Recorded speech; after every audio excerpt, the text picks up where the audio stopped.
cows. Come on, cows, come on.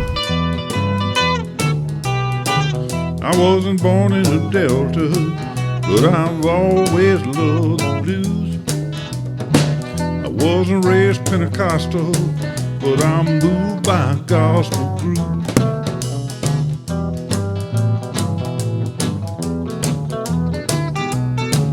And when I hear Hank Williams, I can see that falling star. But I'm so lonesome I could cry, 'cause it fell in my backyard. Old Jim Johnson, honky tonk, sure enough regional sound. Jukebox in the corner, Nashville to New Orleans bound. Long as you are headed south, you can never go too far. May it not be in my wheelhouse, but it's right in my backyard.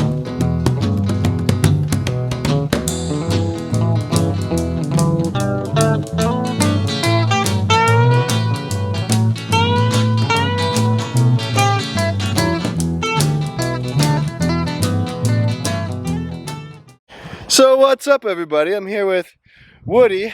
Woody's my friend that's helped me with everything over here, and he is the drummer for all the music you guys listen to with the contractors. So Woody, what were you doing out here with the cows? I always worm them today. It's just day. You know, you always worm them spring and fall. Just they're turning in the barrel today. So we wormed them and winging a couple. Got a couple of here we're winging, and just normal everyday thing for on the farm. You know. What were you using? We were using Ivermectin. Ivermectin? Yeah. It works really well? Yeah, it'll take just a couple ounces per cow, and it takes care of the whole spectrum of worms and lice. And this time of the year, they get to rubbing around there. All of them have lice this time of year. They don't have a lot of nutrition in the grass that's out here right now. Next couple of weeks, the temperature will come up, we'll have better grass, and it's ready for them to be on their own and let them be cows again.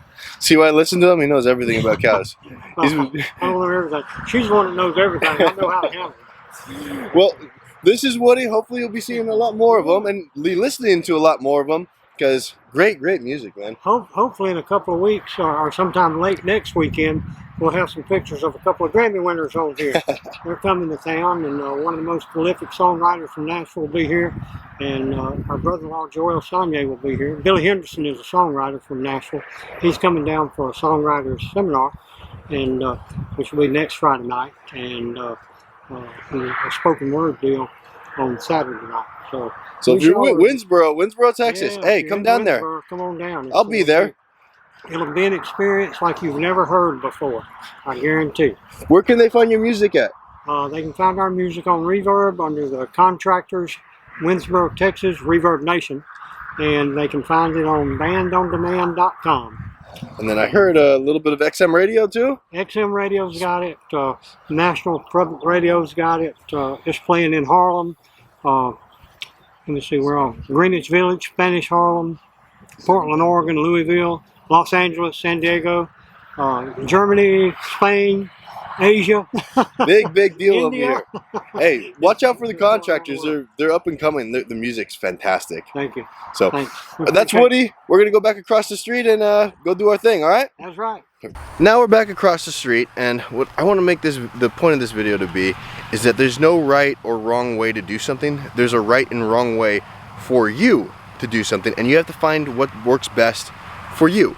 You see, the way that I keep worms away from our cows over here is by moving them away from that, because in 12 days parasites come up, the worms come up, and if they're grazing right next to it, the worms are going to enter the cow's body, and then next thing you know, they have worms. And having worms is not a good thing, huh, Buck? No, it's not. Do you have any worms? No. Look at that big belly on you. They're starting to fill out really nice, really fast. So even though I try my absolute best not to spray the ivermectin on our cows, I gotta tell you this, Woody and Shirley, if it wasn't for them, our sick little cow Chocolate Chip last year, for whatever reason he got wormy, he wasn't doing too well. we probably would have lost him. If it wasn't for them, we probably would have lost him. Why? Because I said, hey, can you come take a look at my cow, because I can tell he's not doing too well, or steer. Okay, he wasn't doing too well. He was moving real slow, really lethargic, got real skinny, real fast, like over a course of just a couple days. So Woody and Shirley both came over here. They said, you know what, we need to worm him. And you can't do it my way, because my way for him in that instance didn't work. For whatever reason, have my theories about what happened, but not going to get into that. But for whatever reason, he needed to get conventionally wormed. So what did we do? I listened to him. I listened to him because he's been probably running cows longer than I've been alive, and he knows what to do. So in that case, I said, okay, what do I need to do? We gave him the Poron wormer. We injected him with it was A300, an antibiotic, twice. They came over and did it twice for me, so that's really cool, because I don't know how to give cow shots, or at least I didn't, and they were able to teach me. So now next time, if and when that happens, hopefully it's an if, now I know what to do. But because of their advice and what they were able to do, we saved Little Chocolate Chip, and now he's looking really good. See, look at him. There he is right there. You couldn't tell he was sick at all. He's actually put on a lot of weight recently, and he's on his way back up. Huh, bud? He's a happy one now. Look at him. So here, I do everything I can to where we don't have to get to that point, and hopefully we don't ever have to get to that point again. But I'm not gonna let you know, an animal, any kind, suffer and die because I'm too stubborn to listen to somebody that knows what they're talking about and knows how to make him better. And what did they do? They made him better. And these two right here are actually they came from Woody and Shirley. This is that was their former owners, huh? Sheep and Dolly. But you see, even though we don't farm exactly the same way, we don't raise cows exactly the same way, doesn't mean that I can't learn a whole lot from them. It doesn't mean that, you know, if you find somebody that's been in the industry for years and years and years and years, that doesn't mean that you can't take a nugget, or in this case, you know, a whole mine full of gold. What do you think I learned how to build the barbed wire fence? From Woody. So just because you do something differently, you got to keep an open mind and learn from people that have done stuff a lot longer than you and know a whole heck of a lot more than you. You know, I've had, let's say, my pretty fair amount of success in my life, and whether it be baseball, whether it be business, whether it be out here, I would say now. And it all comes from me listening to older people that know or have been in the particular industry a lot longer than I have. You know, people always say, "Oh, I'm a self-made man." No, you're not. No, you're not. You get to where you are because of the people that you listen to. And it's like what Tony Robbins says: you find somebody that has what you want, do the same thing, expect the same results. So Woody and Shirley have very healthy cows. If I do the same thing and just make a couple tweaks here and there, guess what? We're gonna have a herd of healthy cows. And I know my generation, the millennials, if you want to call it that, I hate that word, get a bad rap for a lot of things. One of them being not listening, and they end up having to learn the hard way on a lot of stuff. I'm guilty of that 100%, but I feel like I am where I am today because I was able to listen to so many people so much older than me. You know, I got into the whole real estate game because of my aunt. She knew that all inside and out. Guess what? Boom. I was able to do really well in baseball because I listened to my dad and all the people that, you know, he put me in front of, and him and my mom, you know, got me on travel ball teams with some of the best coaches.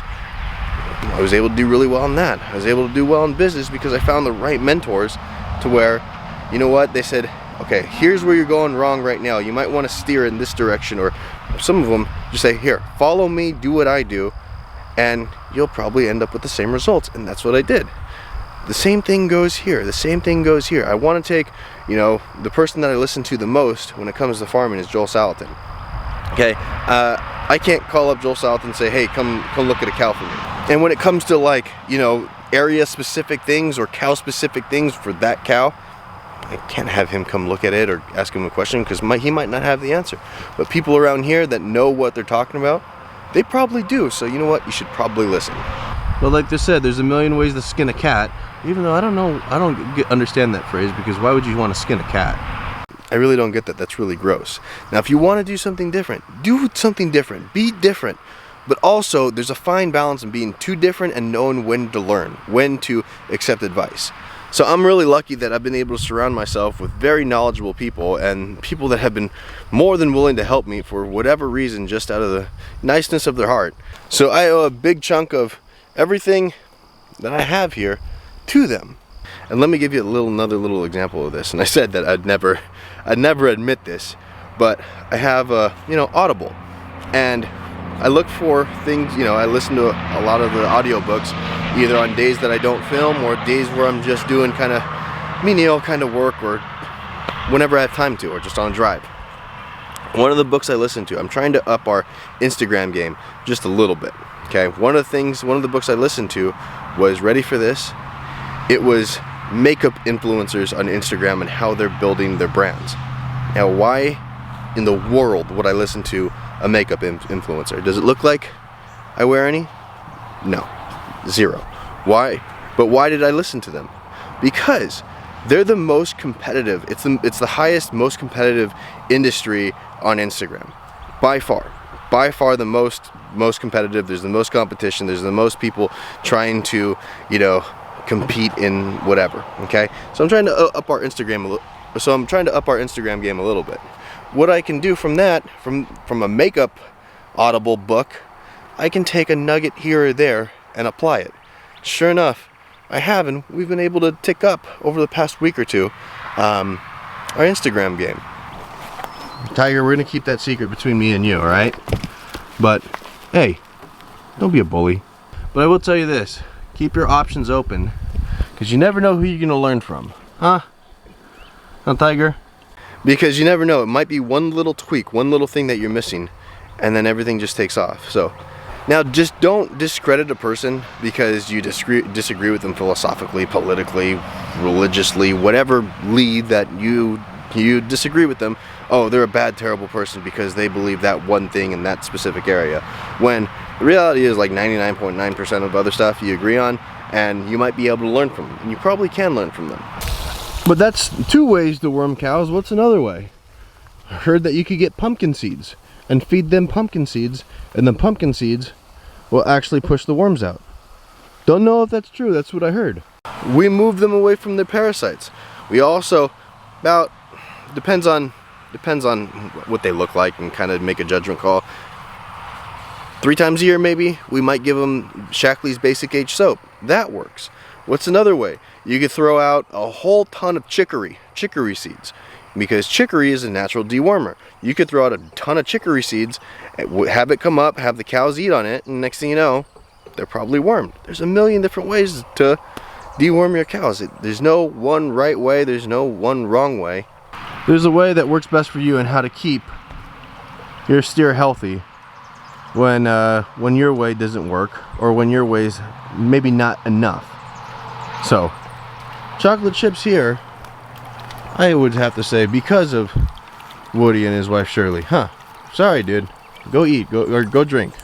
And look at him, that belly's filling out big time. You could see almost every rib on him just after a couple days of me noticing that he wasn't doing too well.